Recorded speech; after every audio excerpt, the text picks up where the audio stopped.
Kali ini saya akan berbagi tentang apa sih yang dimaksud dengan pendidik gitu ya. Apa yang esensi dari seorang pendidik?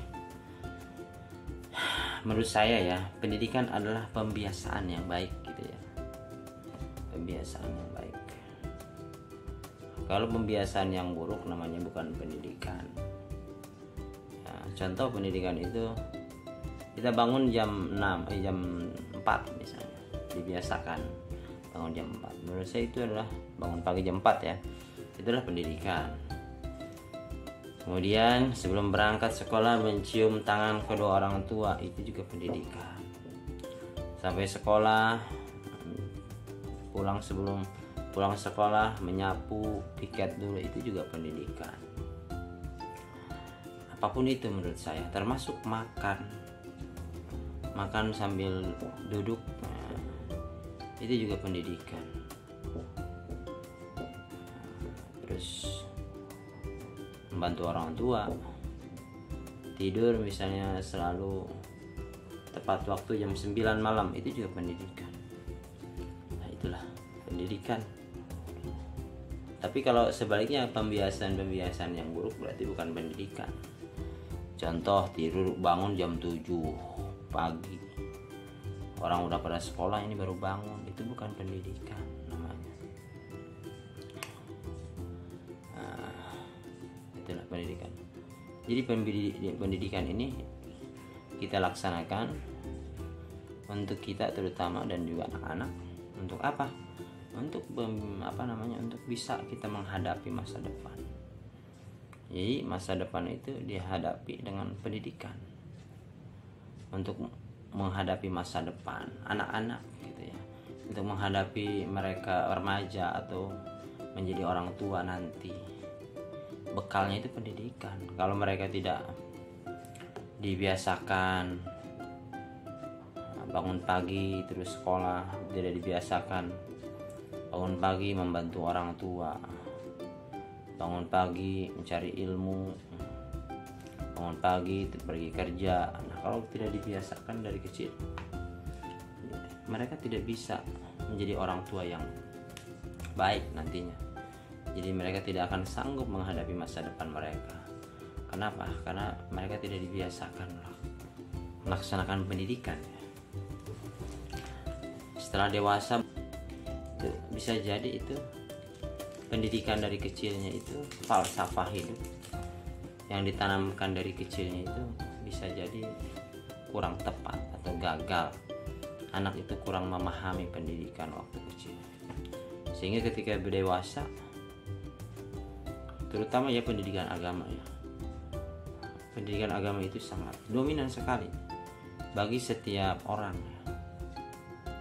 Kenapa? Karena dalam agama itu banyak sekali falsafah, entah itu dari Al-Quran, hadis, ataupun ijma ulama yang menyuruh kita untuk menjadi apa.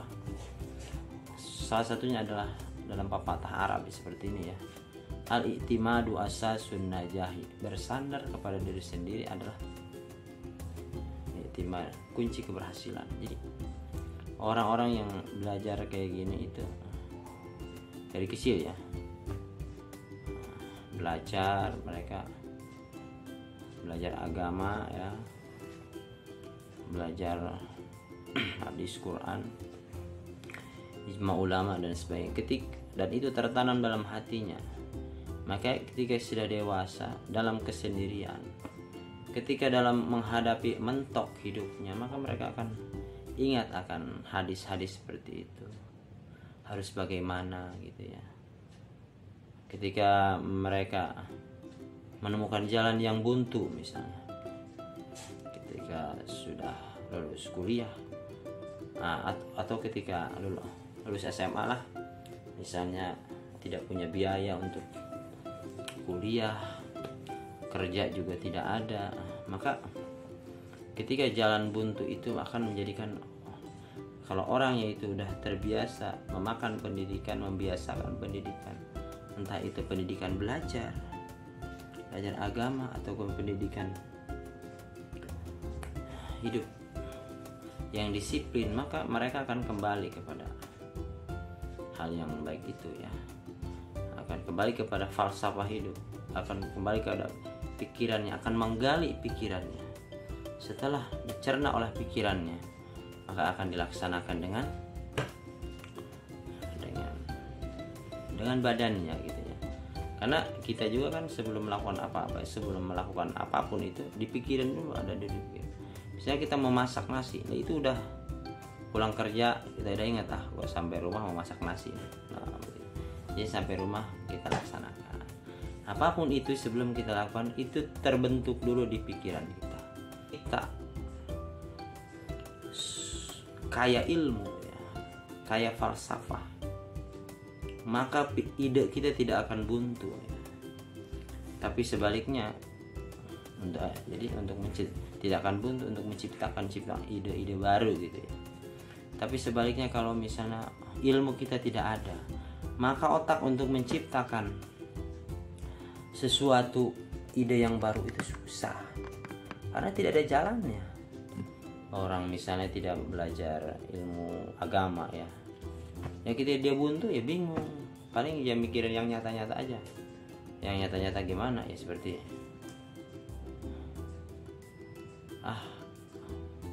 gua malas sana sini, beda kesabarannya ya, itu juga kesabarannya, keistiqomahannya itu juga dibentuk ya dari kecil. Jadi terutama yang belajar agama itu dia akan kompleks dalam belajarnya, itu bukan hanya belajar falsafah, misalnya yang seperti ini, tapi mereka itu juga membiasakan dari kecil ya, melatih emosionalnya itu, entah itu kesabaran ya, entah itu contoh orang yang berilmu itu,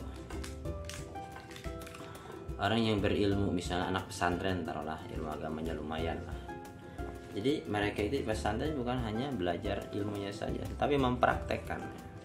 Contoh dalam ijma ulama misalnya, as-sabru kasibim murun fi madzaqati lakinnal aqiba ahlamil asid. Sabar itu pahit pada awalnya, tetapi akibat dari kesabaran itu lebih manis daripada madu. Pahit emang, sabar itu memang pahit jadi. Nah, as-sabru atau ada lagi misalnya as-sabru yu'inu ala kulli amalin. Sabar itu bisa menolong kepada semua pekerjaan. Nah, itu apa ya? Jadi mereka udah terbiasa melaksanakan ternyata di pesantren. Jadi ketika di pesantren itu gak punya duitnya, sabar. Misalnya 2 minggu lagi belum dikasih uang sama orang tua, 2 minggu lagi uang udah habis duluan. Terus nggak jajan, cuma makan. Kalau makan kan udah ada sediaannya, udah dibayar per bulan. Jadi 2 minggu itu nggak jajan, jadi makannya itu cuma makan doang. Begitu. Jadi tahu as-sabru yu'inu ala kulli, sabar itu bisa menolong kepada semua pekerjaan. Kemudian mereka langsung praktek di pesantren.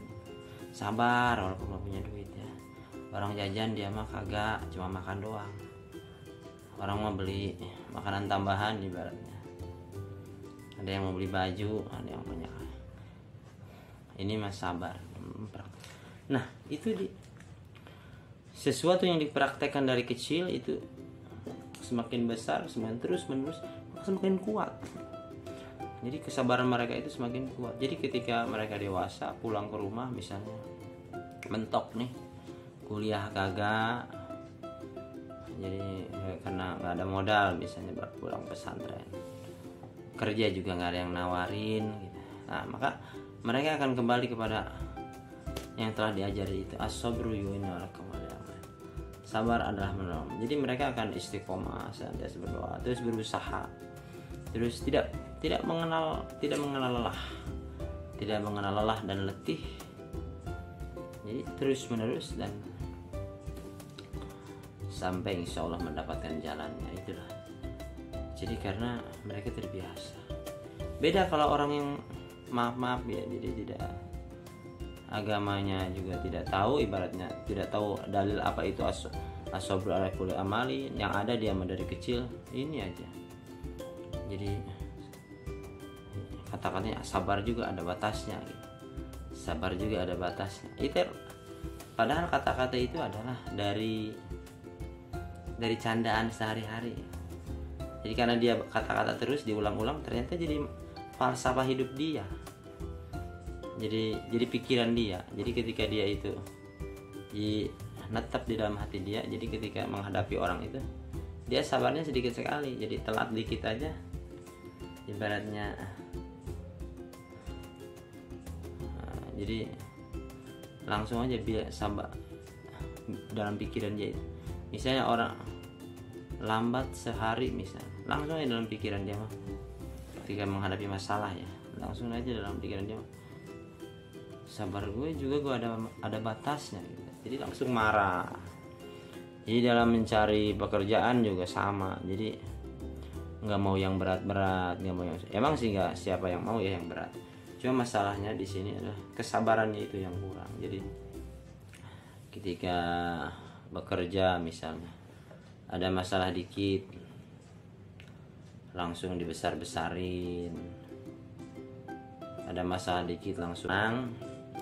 Jadi beda ya, orang yang berilmu itu akan biasanya mengikuti akal, berdialog, mencari solusi. Tapi orang yang tidak punya ilmu, bodoh, dia itu mengikuti hawa nafsu biasanya. Ya marah, tidak. Kalau marah, jadi dia selesaikan dengan akal, tapi dengan nafsu. Ini bahaya. Contoh, bisa membunuh kalau dihadapi dengan nafsu kan. Bisa menteror dan sebagainya. Itulah cirinya orang yang berilmu sama yang berilmu dan mengamalkan ilmunya, dan juga orang yang bodoh yang mengikuti hawa nafsunya. Itu luar biasa perbedaannya. Jadi kita di sini ini berbicara tentang pendidik ya, atau pendidikan. Jadi begitu juga seorang pendidik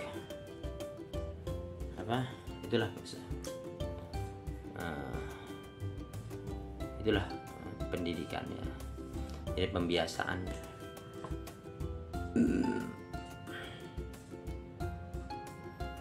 dari kecil gitu ya.